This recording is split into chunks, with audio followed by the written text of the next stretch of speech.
Drive carefully on your way into work this morning. Honored to have Brad Kimbrough with us, Chief Operating Officer, Wiregrass Electric Cooperative. And today's a double celebration. Well, one's not a celebration. One is a celebration. One is a fact of life that comes around every June 1st. Don't it? Well, yeah, today is the first day of hurricane season, begins hurricane season. And we got four gentlemen over there that don't really like to talk about that. Well, no, I mean, we certainly would rather not have one, but we're prepared if one happens. We try to have a plan ready. Lineman Day, this was declared when? Last year, our Alabama legislature recognized the importance of our linemen across the state, and they passed a state resolution that sets aside the first Monday of each June to honor linemen across the state of Alabama, and we certainly are going to do our part to do that today. And we're going to just talk with four of the linemen here this morning, one with celebrating 50 years with Wiregrass Electric Cooperative. Mr. Bill Cobb, one of our linemen, our serviceman from the Dothan District, and honored to have him with us this morning. Great gentleman, does a super job and has done so for 50 years. And in 50 years, he has seen a lot of storms. He has, still going strong. Still going strong. You will have a special celebration at the Hartford office, correct? That's right. Today we're going to bring all of our linemen in, and 11 a.m. this morning we'll just tell them how much we appreciate what they do, and have some things planned for the event today, but just to honor them and just, you know, show them how much we appreciate them. You know, Charlie, a lot of times people take electricity for granted, and that's okay. We want them to, you know, we want them to have a reliable electric flow, and but when the power does go out, these are the guys that get it going. You know, it doesn't really matter how good we are, you know, the management piece or the customer service piece. These guys, if they don't do their jobs, it really, you know, that's the satisfaction from our members, is when the lights stay on. We're going to talk one-on-one with them here in just a few minutes, but here's the thing that has always popped into my mind. Years ago, I used to go out some and take pictures of after storm things, you know, did a few things like that, and the fact that they would be up in the bucket trucks working with those lines, and I still see flashes of lightning in the background. You think about sports that are dangerous and people putting themselves at risk, and we don't forget, we sometimes forget about those guys are up there working, so that in most cases, not all cases, but in most cases, after maybe an hour or two or less of inconvenience, we're going again. Well, I mean, they have my respect. I mean, you know, whatever time of the day, night, anything that happens, they respond at a moment's notice. You know, they drop what they're doing and they go and provide the service to get the lights back on, or whatever the case may be. You know, again, they have our respect. And it's a dangerous job, but you know what? They do it safely. They're professionals, true professionals. They know what they're doing and they know how to do it. And what I'm most proud of is they do it safely, and that's our number one goal, is to have a safe operation for not only our men, but our members as well. Here's something I want to talk to you about before we bring them on and start talking about how they do their job and how long they've been at it. Billy Kimbrell and I went over to Salhatchee, Georgia. You know where that is? I've heard of it. Okay, he don't know where it is. I don't know where it is. But he's heard of it. I've heard of it. It's right over there. We went to visit our good buddy Riley Ingham. Good morning, Riley. Hope you're feeling good on this Monday morning. And I still can't grasp the amount of damage done by those straight line winds that we had a few weeks back. Now, we did a lot of stuff around Dothan, but you get on over there and we're talking another 25 miles. Yeah. And there was just as many trees down over there, well, you know Greg, you've seen on the side of the road trees being cut up everywhere. Greg comes in every day from over in Early County, Blakely, but I mean, everywhere you go over there, there's damage. Yeah, April 25th, Saturday afternoon, really no warning whatsoever. No. I mean, you know, chance of thunderstorms, but this little storm blew through with those straight line winds. What a little. Well, yeah, I mean, it basically went through our entire service territory, you know, in spots 70, 75 mile per hour winds, and brought down what you and I've talked about before being lifetime trees. In other words, it takes a lifetime for them to grow that large, and they were just blown over, and of course they fell into our lines and broke poles. And in fact, that storm alone, we had about 60 poles that were broken just by that April 25th storm. In other words, we had hurricane damage, but we didn't have the hurricane warning, so it presented some challenges for us. You know, we didn't really have the time to prepare and plan. You know, a lot of our guys were just, you know, on a Saturday living their lives, and a couple of them were even out of town on vacation with their families, and you know, just it presented some challenges. But you know, I was very proud. We were very proud of the response that our guys came in and gave, working basically 30 hours straight, and you know, in a storm like that, with the damage as widespread as it was, we were very pleased with the effort that they did. And You started off with how many folks out of power? well, we had about 12,700 right after the height of the storm, and that was again from our most western part of our district over to the most eastern, the Georgia line. And you know, we have a wide territory, east and west for sure. We're about 100 miles east and west, and the way that storm came through, it just marched through. You know, you could just Your see territory. It. And all areas were affected, and we had some significant damage across our system.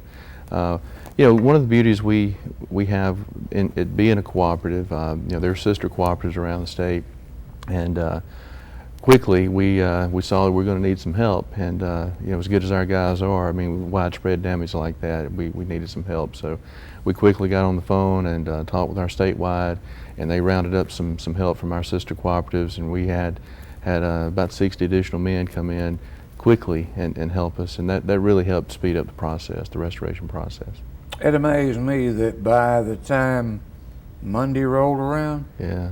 how many you had without power? Yeah, well, you know, we made some significant improvements that Saturday night and into early Sunday. By mid-Sunday, afternoon Sunday, we had reduced that 12,700 down to just around 2,000, 2,500, something like that, if my memory serves me correctly, guys. But you know, they made some significant process. You know, but Charlie, there's differences in outages too.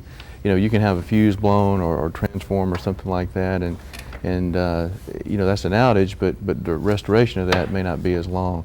You start having broken poles, it breaks wire, and you know, having to replant those things, and those outages tend to go a little longer.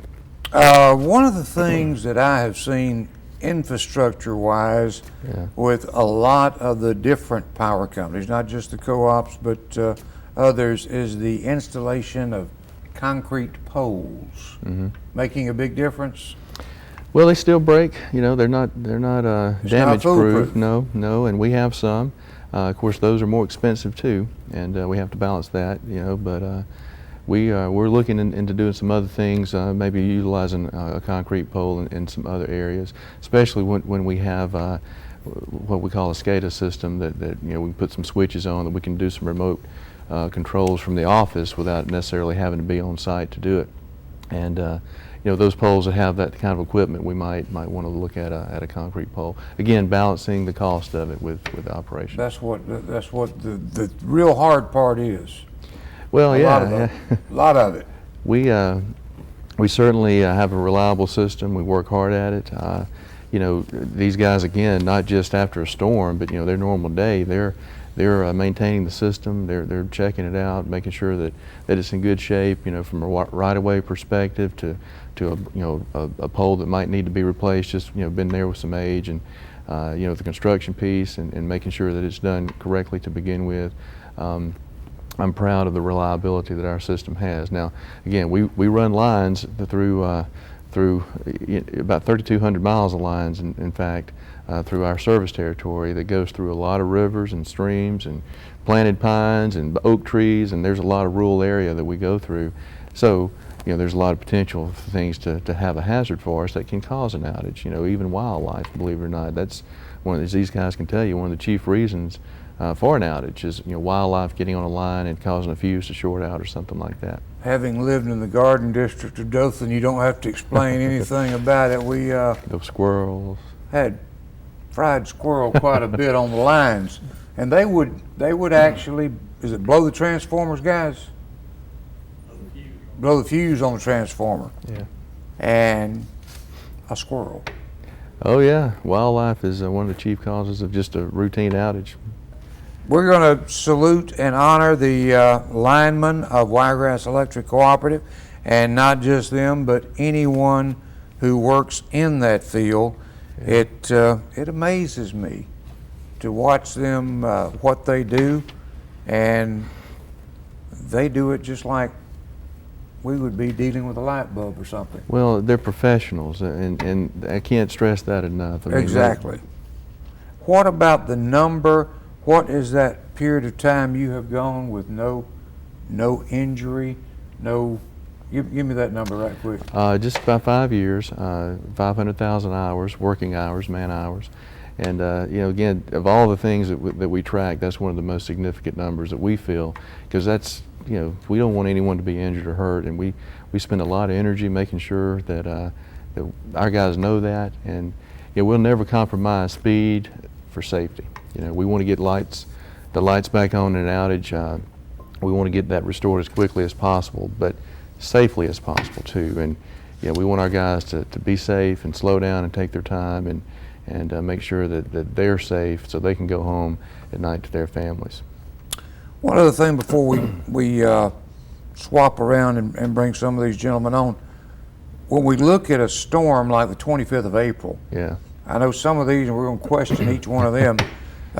One in particular, can you compare it to Opal or things like that as far as damage goes?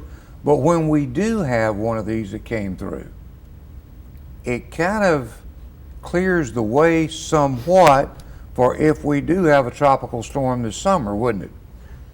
A lot of you pruning, well, it's kind of like pruning your shrubbery or something else.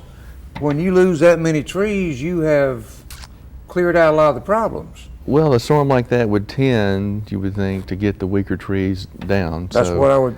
But again, it's all different. These trees, again, lifetime trees that just fell the other day, they went through Opal. So, it's just hard to know where the tree is going to fall and predict it.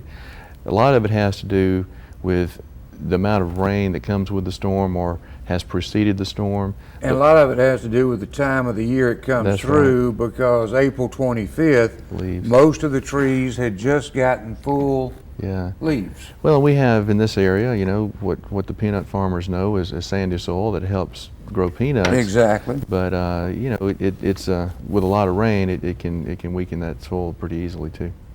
Good to have Brad Kimbrough. We'll bring him back a little bit later on. We're going to talk to some of the linemen from Wiregrass Electric Cooperative coming up in a matter of moments.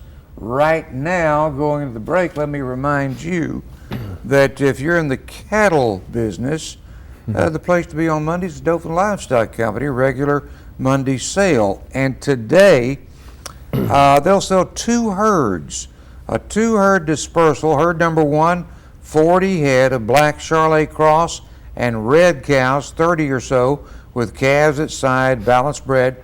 Outstanding, also one outstanding black Simmental bull, 3 years old, came through the University of Florida bull test. This herd belongs to one of our longtime customers and is being dispersed due to failing health.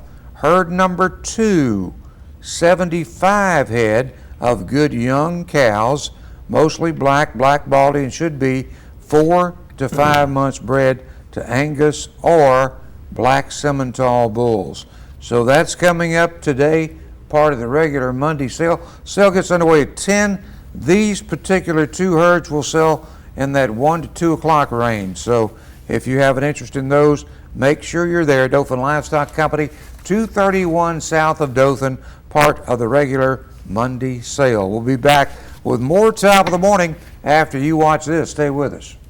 Back to our guest for this Monday morning, first day of June, first day of hurricane season. And for about 50 years, I guess Mr. Bill over there said, I wish June 1st wouldn't come around, especially when you look back on some of the years you have dealt with. Mr. Bill Cobb, 50 years with Wiregrass Electric Cooperative. You don't even look 50 years old. You're still out there working the lines? Yeah, still am. He's still going strong, and my goodness, just does a great job for us. That is fantastic. Going back to what we were talking about a few minutes ago, and we'll talk about more of what you do. Looking back on all the years you dealt with Opal, you dealt with Eloise, which in parts of your area was pretty tough. It was tougher than Opal in some of the local areas. What is the biggest thing you remember through the years as far as disasters are concerned? Well, the biggest thing I remember, Charlie, when I started, all those bucket trucks you see now, right, working those poles, we were climbing them things. Oh! Back then. How many years did you climb? Wiregrass Electric didn't get a bucket truck till 1975, and I started in 1965. Wow. And 10 years of climbing. right. Well, I climbed longer than that. Yeah. Wiregrass only got one bucket. That was after Opal, I think it was. We had a lot of help come in, and a lot of the co-ops had buckets in, but Wiregrass didn't. That was after Eloise. Yeah, Eloise. Yeah, Eloise. Yeah, and after that, they saw the need for a bucket, I think. They got one. But Did you have a good deal with a chiropractor back in those days? Just a little personal information there. You had to have an aching back a lot. Well, no. He's too tough. The only time I ever got hurt, Charlie, I had a top break out of a pole with me one time. Ooh. 1967, I believe it was, and broke my neck. I was out of work about 3 months, a little over 3 months. My gosh. And went right back to it. Yeah. What do you say? All right, boss man, what do you say to somebody like that? Well, your job's too easy. Do you know that? I do know Just that. pick on Brad now. Yeah. For a guy that sits there, that is fantastic. Yeah, interesting story. It is, and back when that happened, again, climbing the poles and didn't have some of the safety equipment that we all have now, and I guess it just cut out on you, right? It just broke. Well, the top broke out of it. Yeah. There were two of us on the pole, and we were changing the pole out, and we went to lay the wire off the end of the cross arm. When we laid the wire off, it broke the top out right about where our feet were on the pole. We were still strapped to the pole. We hit the ground. And we don't think about that, Mr. Bill, to hear it from you. But it was 1975 before you had a bucket truck to start with. Yeah. I mean, we forget about that because we're so used to seeing them. I forgot where I was this weekend, but they were all over the side of the road working somewhere. We got that little picture display. You want us to go through that with Mr. Bill sitting here, because he would be the expert on all this. He would be, yes, sir. He's seen it from pole climbing days to the modern equipment they use today. So if you have that presentation, just let Brad, y'all go ahead and talk on it. Okay, well, this is some of the scenes from the April 25th storm just a little over a month ago, and Mr. Bill was certainly one of our linemen out working these storms, and just showing some of the damage that in this particular photo here is our control center, dispatch control center, which a lot of things happen behind the scenes there to route guys to the areas where the damage is, and a lot of credit goes to our dispatch center. But anyway, just showing some of the damage that this storm produced. Again, Mr. Bill, when you say hurricane-like damage, right? Yeah. I know Mr. Bill had mentioned that he was here during Hurricane Opal, and some of the cooperatives that came to help us during that storm. But I was here during Hurricane Opal, and I know personally he and I were having a discussion, and he's like, Brad, this is damage that looked like a hurricane, you know. It reminded me of Hurricane Opal. So it is amazing. And you take a look at all the modern equipment now and go back, that was in Houston County there, I believe, that shot. I think I saw Houston County Sheriff's deputy vehicle over there. And I, you know, give them some credit. They certainly, as first responders as well as our guys, again, you know, our guys are some of the first on the scenes in some of these hard-hit areas. The sheriff's deputies certainly help us with traffic control in some instances, and they give us great support and help us get into spots that maybe have been closed, you know, the road closed or whatever. So they are first responders. The linemen that we're talking with this morning, they're right there on the scene sometimes before the storm is over. And let me ask Mr. Bill this, has some of that changed from when you started with the Wiregrass Electric Cooperative till today, that y'all don't get out there quite as quick if there's still lightning flying around, do you? No. Okay. We've even learned some things out here in the last few years. Ooh, that's someone's lifetime. There, go back to Brad's lifetime tree. That's a lot of wood that we have lost in this part of the country. But going back to the lightning and what it can do, it hadn't been that many years ago we learned that, and this from NASA, that a space shuttle sitting on the launch pad was hit by a bolt of lightning. There were no clouds anywhere around there. So they traced it with Doppler, and the bolt that hit the space shuttle came from a cloud 23 miles away. That's scary. Same way with these lines, Charlie. Lightning can strike a line several miles over yonder, and it run that line back to where you at. To where you're working. Right. That's why you need to ground everything off. I mean, it literally, if you ride, very good, thank you, Steve. If you ride from the start of your service area to even after the end of it, well over into Georgia, every few hundred yards you'll see where, if it's a residential area, you'll see piles of trees on the side of the road. And if it's not a residential area, you see, you know, so many trees laying out there in the woods, those that were not strong enough to survive. That 25th of April was quite a storm. Getting back to the lightning part of it, how much electricity are you guys working with on these poles? 7620 is what is our voltage, Charlie. 7,620 volts. Ooh. you don't want it to touch you. No, I just, thank you, Brad. But I know that much. They pay you the big bucks to tell me that. Well, It scares me even being up under one. yes. But it's amazing how you guys, the professionals that you are, handle it like it's just an extension cord. And actually it is, in a way. You can't be scared of it and work it, but No. you have to respect it. You better respect it. That's right. It's not like a rattlesnake. A rattlesnake will rattle before he bites you. That don't do nothing. That was going through my mind about when he said respect. I thought other things we respect would be a diamondback rattlesnake. I didn't think about the rattling. It does not rattle No. before it gets you. But a broken neck in 1967, you were out 3 months, and you went right back to climbing again? Pretty soon? Pretty soon, Charlie. I knew if I didn't, I wouldn't ever do it again. So I was married, had a baby, and I didn't have much choice, about what I was going to do. So I started back. It took me a while,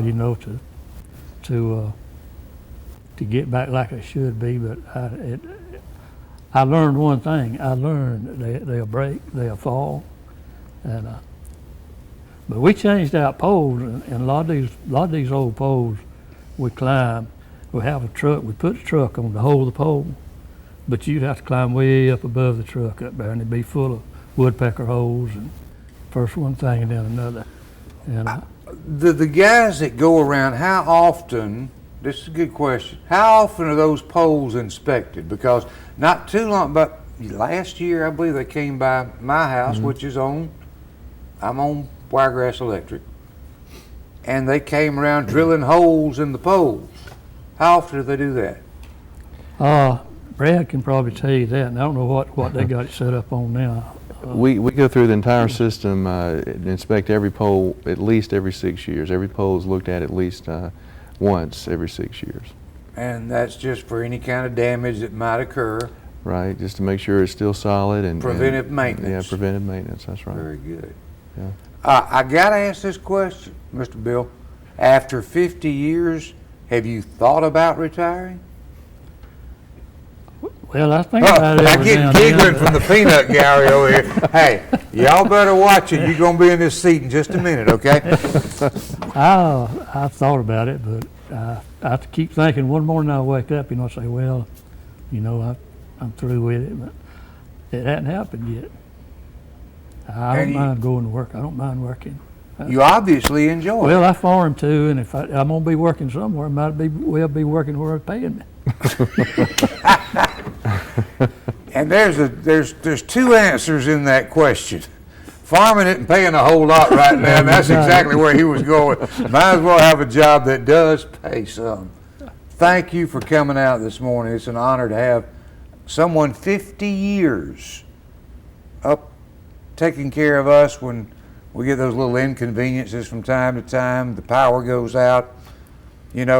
We do take it for granted until that happens, and then it's, oh my goodness, I can't take a shower, I can't dry my hair, I can't do this, I can't do that. Right.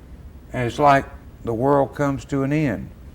But it don't stay that way long, because we have folks like Mr. Bill who are dedicated to what he does. Absolutely is. Thank you for being here this morning, sir. It's an honor. Going to take a break. We're going to meet more of the linemen from Wiregrass Electric Cooperative on a day where they are honored and saluted statewide. And we'll tell you more about it right after this. Stay with us. And it's Lineman Day here on the program and around the state of Alabama. We're just getting it started a little bit earlier than what most celebrations. The big one will be in Hartford later today. Interesting couple of questions we've gotten, and we'll open up the phone lines for some questions in a few minutes, but introduce our next guest from way over yonder in Snuff City. That's right. I had to say it. Well, That's where he's from. Billy Watson, serviceman from our Sampson district over in the most western part of our service territory. Billy, are you originally from Sampson? No, sir, Mackenzie. Mackenzie. Now here's a story. I'm from Brantley originally, and Billy and I are about the same age, and didn't know it at the time, but he used to try to block me. Football. Yeah, we was 1A rivals. Yeah. Mackenzie Brantley was a big rival. Oh, yeah. You got to play on words. You used to try. No, Yeah, they'd give us most times. How many years with Wiregrass Electric Cooperative? 25. Half of Mr. Bill. That's right. You want to be just like him when you grow up, right? Yes, he's a hero. He's got to be the hero. Someone just called in and said that, and we'll talk a little bit about this while we're fresh on our minds. A very satisfied customer said, but wouldn't it be better on you and us and everybody if we went more underground with the power lines? And your initial response, well, let's let the lineman talk about it. I don't think it's in all cases it would be, because it's not cost effective, number one, but then outages too are longer. Because it takes longer to find a bad underground. It takes longer for it to show up. You can't see it. It's not visible. So I think they overlook that part of it. And that has nothing to do with not taking away from your job or anything like that. It's just the facts of, is this true? Yeah, he's absolutely, He's right. Yeah, of course he is. He's absolutely right. He's 100% right. Well, underground can fail, and it'd be a long time before it shows up, and then the actual repair itself is going to take longer. Because you got to spot it, you got to dig, you got to do the repair. All that takes longer. It's not. Never thought of it from that perspective. It's a fair question, obviously. I mean, you think, well, you know, if it's underground, you're not going to be exposed to the elements like a tree falling and things like that. And while that's true, but you know, there's still some other challenges for underground too. Not to mention the cost of underground versus overhead. It's just a lot more expensive. A lot more to lay the initial infrastructure. Question again, and I know you've 25 years you've dealt with this. If you're at the end of the grid or on a certain part of the grid, you're in a subdivision, you're the last house in the subdivision, should you buy an extra insurance policy for electronics? True or false? I don't know if that would be true. You may see more lightning bleed. Lightning's going to bleed off. You don't know what direction it's going to bleed, but it's going to bleed off. So the dead end may be more susceptible, but I don't think that's in writing. You can't guarantee that. In some cases, it appears to be that way, though. You might do more for a better grounding your equipment better. Okay. But I don't know if that would be calling for another insurance policy. But I know some folks that insurance won't hardly write them a policy because they do live at the end of the line, and they do seem to catch the bleed off, as you call it. Lightning is a strange phenomenon that you deal with pretty much every day with your job. How much mentally does that affect you when you're out there working? Normally, when we're working, we're looking for a fault. So it will happen. Sometimes it hinders the process because there could be something damaged and you can't see it. There's no visible sign of that damage. So if you know, sometimes outages are prolonged because you're looking for lightning damage on an arrestor, and that arrestor may look perfect, but it's failed. And so sometimes that elimination process is prolonged because you can't see the damage. The things you can see is not as hard to find as what you can, of course, and so lightning, you don't ever know if you're going to be able to detect it or not detect it. So yeah, it's a big part of the outages and things like that. Yeah, I think people think, well, nothing happened at my house, therefore nothing should be wrong at my house. But Right. 2, 3 miles, 10 miles down the road, it could be a line operation or a fault anywhere between you and the sub, and you may see that. So I think, yeah, it does prolong restoration sometimes. I had a lady call in a moment ago and said she's got a grandson that is starting lineman school in the very near future. And that's something we have locally. Wallace College. Wallace College has a program, and we've seen that the advertisements for that. And as grandma, she wants to know, she wants to listen closely and hear what maybe some of you guys, and we'll pick on you, Billy, have to say about how safe is the job. It's extremely safe. Extremely safe because most every company in the industry is doing everything they need to do to train the employees and protect them. All fall protection, all cover up, everything is safety. Safety is probably applied more now than ever in our industry. And to give you an example of that, my son just started with Alabama Power 3 months ago, and he's working out of Birmingham. And I couldn't be happier he's in that field. And I'd highly recommend it to anybody, any young man that's looking for a good way to provide a living without a college degree. I don't know of anything that would be better. Like father, like son. That's pretty good advice. Extremely safe. And I hope the grandmother out there listens closely to that. And it goes back to, you are a professional. You mentioned you do not have a college degree, but you are a professional and well-trained professional in what you do. And yeah, I mean, to get to the, you know, the journeyman lineman status, you know, where all these guys are, you know, that just doesn't, you don't just come in day one and have that status. You have to go through an apprenticeship, and through that apprenticeship you have training, that has some schooling and some on-the-job experience as well, and that's a 4-year process minimum, So, it's not like again, these guys are professionals. They know what they're doing, and they've been trained, and they're educated, and as Billy says, I think it's a great job, and one that can give a lot of pride to a family, no doubt. In your 25 years with the company, in your mind, what is the biggest problem, natural disaster that you worked? Here or away? Well, I see he's throwing see, something, and yeah. and that again is a feed of cooperatives help each other. That's right. There are how many in the state of Alabama that you have access to? About 28 other cooperatives across the state of Alabama, but when you look at across the country, it's not just limited to Alabama. There's about 900. They'll cross state lines and help you out. Yeah, that's right. Okay, all right. Locally, Opal. Opal. Mm-hmm. Everybody goes back to Opal. Mr. Bill, you say Opal? Well, okay. I would think he might say the other. Eloise in some part, it was just more of a concentrated area. Opal was pretty much wide. We had a lot of rain before Opal and put those trees down, but where Eloise came through, like places like Enterprise and some local municipalities, it was much worse as far as the damage goes. But as far as company-wide, and again, Billy being on the most western part of the service territory, would probably been closer to he was the center of Opal.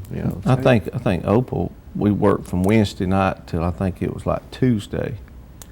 So comparing it to this past storm, that'd give you an idea, but we had a lot more help come in this time too than we had some help in Opal, but it wasn't, I don't think, as much help. All right, one more question. What trip did you make for other cooperatives? What was the biggest disaster you've ever worked as a lineman? That'd be Katrina. Katrina. That was, unless you were there, you just don't even, can't imagine, can you? right, and I don't think we saw the worst of it because we stayed in state, our crew stayed right there in Washington County on the Mississippi line. But then the next week, that crew went over into Franklin and different towns into Louisiana. They saw probably worse damage than we saw, but we saw it pretty bad where we were north of Mobile too. But I think Katrina was, I don't know how many weeks that was. It was several weeks. Oh yeah. 4 or 5 weeks. We appreciate what you do and appreciate you getting up and joining us this morning. My pleasure. And congratulations to having a son that you're proud of following in your footsteps. And we wish him the best up in Birmingham. Thank you, appreciate it. Going to take a break. Brad Kimbrough with us, and we're talking to different linemen with Wiregrass Electric Cooperative on the first day of hurricane season, which is, ironically this year, Lineman Day, which is set for the first Monday in June. First Monday of June. And it just happened to be on this Hurricane Day today. It did. We're going to take a break, and if you have a question, area code 334-793-1818 is the number to call. We'll take a break and be back with more after you watch this. Stay with us. This, before we meet our next guest, this is a Brad question. You have a generator. You are generating your own power. Enough for your consumption, plus you have extra power. That is sold back to the grid. Do you pay for that? We will through our wholesale power supplier, Power South Energy Cooperative. You know those guys very well too.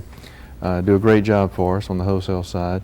Through them, they will buy it back at the avoided cost. It's not at retail, but the avoided wholesale cost. And we have some cases where that, We have talked about that, and how many do you know of that you have? There's not that many. No, I know of 2. It might be more than that, but I know of 2 cases that. How do they generate their power?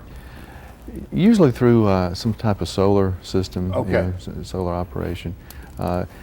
You know, it's just not cost effective really on a wide scale right now. You know, the solar or something, you know, wind, you know, some of those renewable resources. And you know, from our perspective, I mean, that's fine. You know, I mean, we encourage the development and exploration of other energy sources. You know, of course, the country, as we've talked about before, seems to be pointed in the direction of going to more of a renewable type generation mix.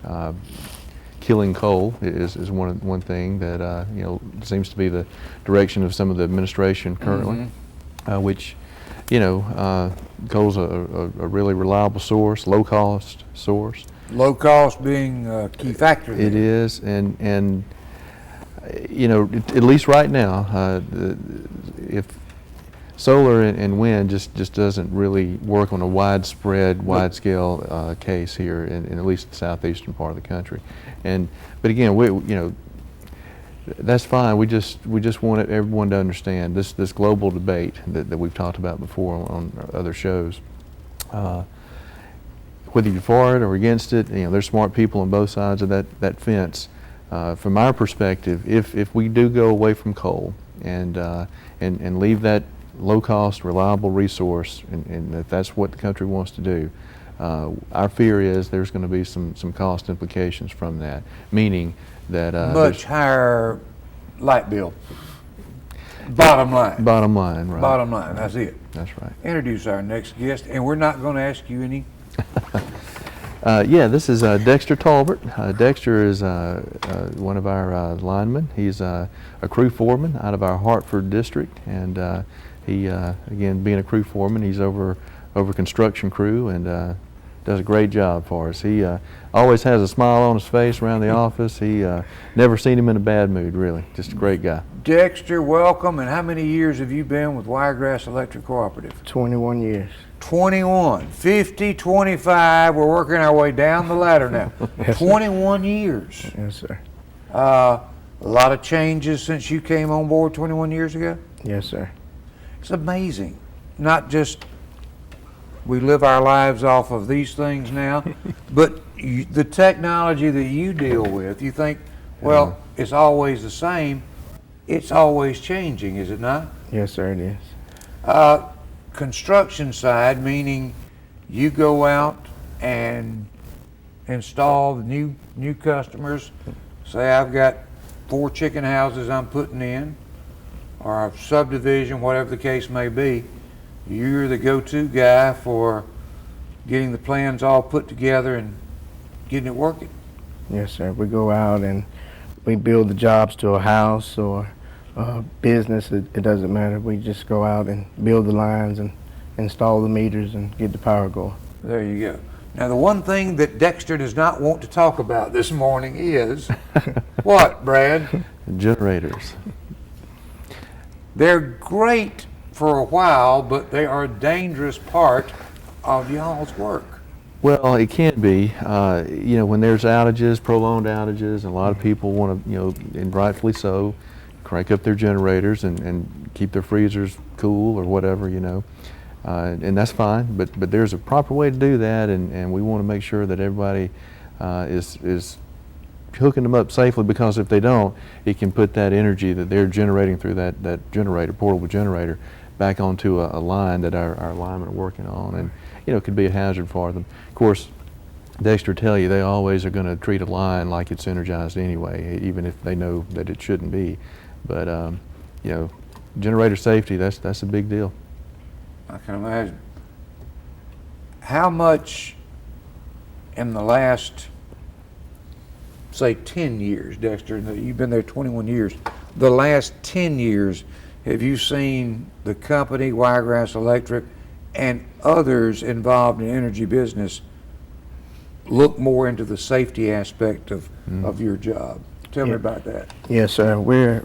Safety's number one, and with our new safety system we cover up, use cover up material. We wear gloves and sleeves, which we didn't do for a long time, and there's just a number of things that we do now. We have safety meetings once a month, and then we got a safety committee also that meets every month, and it's just a great thing we got going now. And Dexter's on that safety committee. He's one of the safety safety committee representatives, and he's been a real champion to help our company, lead our company to working safely. And 5 years of actual work time has gone by without someone off the job with an injury. Right, and you want to make that 5 more, right? Right. And then 5 Yeah, more. it's kind of ironic. We talk about 5 years, and then we talk about Mr. Bill over here, 50 years. In 1967, before there was a bucket truck at Wiregrass Electric, he falls, breaks the neck, and then 3 months later, was it 3 months or 3 weeks? 3 months. 3 months, I hope, was back on the job.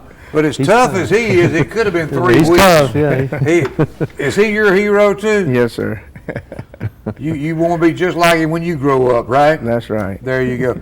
Thank you for coming out this morning, Dexter. We appreciate what you do and the fact that you work with the committee that is always working to make your jobs safer and keep our power on, or get our power back on quicker and keep the whole system running smoothly. We're visiting with Lyman from Wiregrass Electric Cooperative. It is Lineman Day in the state of Alabama. We'll talk with one more right after the break. Stay with us. Before we meet our next guest, we may not have time to talk to him because someone wants us to debate, is Bill Cobb better at being a lineman or a bass guitar player? Well, I've heard some legendary stories about his bass guitar Okay, playing, that's- so I don't know. Now that I think about it, have heard some myself. But he's a doggone good lineman too. Okay, 50 years, so I don't think he's going to change. Well, he You could. never know. If he finds a gig that pays more than Wiregrass Electric Cooperative, it beats the farming deal and pays as good. You never know. Introduce our next guest. Mr. Johnny Hudson, lineman here, journeyman lineman from our Ashford district. He's also our union steward here locally for our company. Very good. Johnny, how many years? 11. 11. You're just a rookie compared to Mr. Bill. But in 11 years, you've seen a lot of changes. Yes, sir. Tell us a little bit about your job and what all you've seen in the 11 years. It's changed a lot as far as safety-wise. You know, when I first started, we didn't have sleeves. All we had was rubber gloves. Now we have sleeves and rubber gloves when we go up and work on lines. The atmosphere's changed as far as safety. It's, you know, everybody's looking to be safe, and before it was just try to be safe. You know, you weren't really looking forward to it, but everybody's looking to be safe. And there is a game plan that is everyone goes by. Mm-hmm. Very good.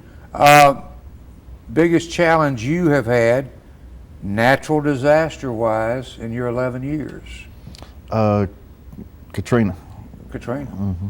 Local biggest disaster you've dealt with? The last storm. April 25th. Yeah. 11 years with the company, and what we saw April 25th, that, if you weren't affected by it, you were very fortunate. We mentioned 60 poles broken earlier. Just to put that in perspective, your viewers this morning, just ride down the road and start counting poles and see how long it takes you to reach 60. Kind of, get a perspective of. Pretty good Yeah. distance. Yeah, it is. How many miles of line do you guys have? It's about 3,300 miles of line. And you start where? Well, we depending on which side of the system, but we go from basically the Yellow River on the western district all the way across to the Georgia-Alabama state line. Wow. It's almost 100 miles east and west. And going back over here to Johnny, you had the 25th storm, plus you had, in your district, a week before that, you had a tornado down near Cottonwood. Isn't that right? Pretty much in perspective? Yes, sir. It was the weekend before. we had the You tornado. had 2 bad weekends. 2 long weekends. 2 long weekends. That's right. You had a double whammy on you. Yes, sir. Do you ever get used to the fact that when things like this happen, you have to get up and go? Yes, sir. You get used to it. I mean, you know when something big hits, you're going to be out for a while. I mean, when you leave the house, you just tell your wife or whatever, you know, I'll see you when we get done. I'll call you when I can. So you know you're going to be out for a long time. And it's according to, this is an unfair question, but it's really according to how many disasters you have as to how many times a year. It might not just be here, but Katrina, or it could be just a little storm system come through, as we called it, little, which has turned out to be major. April 25th storm could happen over in Baldwin, Mobile County, and those areas, and you guys, or half of you guys, get shipped over that way. Yeah, that's right. I mean, we help each other out, and that's the beauty of our electric cooperative network. As you know, we received help on the 25th, that storm, but you know, as these guys have already mentioned, you know, some of the storms in the past, and of course in the future, you know, if they need help, then our guys will be there. And Johnny, you know, you're talking about being called out. He was called out this weekend, you know, just to work an outage, and you know, and I think all these guys will tell you. He mentioned, you know, the family and the impact. You know, I give our guys' families a lot of credit, and because they're supportive of these guys, and you know, when it's at the worst, you know, everybody else is at home with their families. There you go. Well, these guys aren't. They have left their families to go, you know, provide a service to help someone else. And Well, we certainly appreciate the linemen of not only Wiregrass Electric Cooperative, but all of the power companies. Got to take a break. We'll talk more with our guest after this. Stay with us. This is a Dexter question, and Dexter just ran out the back door. Generator question. A conversion thing, what do you need to do that? And a licensed electrician is coming from the peanut gallery, right? yeah, that would be on, of course, their side of the meter, and they just need to get with a licensed professional electrician to get that A done. conversion to go from, you know, to a generator in the case of power outage, something like that, but electrician, and y'all do not offer as a company that service. No, sir. Okay. No. All right, we got that taken care of. We got to take another break. We'll be back with a weather update and more from our guests. Stay with us. Quick question. I want to thank the Alabama legislature, number one, for declaring the first Monday in June Lineman Day in the state of Alabama. And we thank not only these 4 that were here this morning, but no matter what power company you work for the job that you do. And you are first responders just like law enforcement. Yes, sir. Quick question. There is a solar farm going up over in southwest Georgia. Quickly, your comment. Is that feasible now? Well, it's probably an experimental basis. You know, if it's feasible, I mean, it does work. But one thing to remember about solar, until we have some battery backups that's really, you know, can store a lot of energy, when the sun doesn't shine, You the don't solar have doesn't power. work. Good point. We'll be right back. Stay with us. A day we say thank you to the linemen around the state of Alabama and over in Georgia and in Florida. We appreciate y'all, seriously, and learn more about what they do this morning on the program. Brad, thank you for putting this together. Got to put together another show. We need to go to Andalusia and visit our buddy over there. Yeah. Run up to Gant Lake and fish. No, I mean, we just tape something at the hydro and the natural gas generators over there. Yeah. I just want to say, Wiregrass Electric Cooperative, we really do appreciate our linemen. We really respect what they do. Thank you all for coming. See you tomorrow morning on Top of the Morning. Have a great day, everybody.